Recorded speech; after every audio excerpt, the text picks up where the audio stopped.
আসসালামু আলাইকুম। আপনাদেরকে আজকে দেখাবো হাইসেন্স টিভি কীভাবে রিসেট করবেন। হাইসেন্স টিভি রিসেট করার জন্য প্রথমে মেনু বাটনে যাবেন।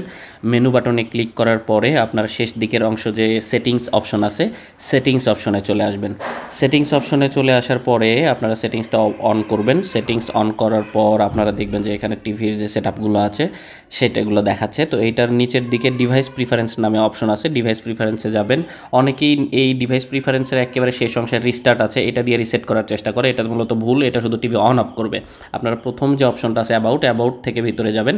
অ্যাবাউট থেকে ভিতরে যাওয়ার পরে আপনারা ফ্যাক্টরি রিসেট নামে একটা অপশন পাবেন। ফ্যাক্টরি রিসেটের এখানে অপশন দেখেন উপরে আছে ক্যান্সেল। তো ক্যান্সেলে না গিয়ে আপনারা ফ্যাক্টরি রিসেট 2 নম্বর অপশনটায় আসবেন।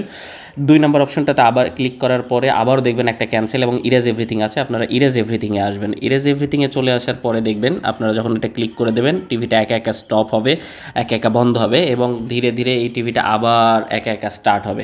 তো এইটাই হচ্ছে টিভি রিসেট প্রসেস। আপনার টিভির প্রিভিয়াস সব সেটিংসগুলো নতুন করে সেট আপ হবে এবং আপনি টিভিটাকে নতুনভাবে নিজের মতো করে সেট আপ করতে পারবেন। এই হচ্ছে হাইসেন্স টেলিভিশনের রিসেট প্রসেস। ধন্যবাদ সবাইকে।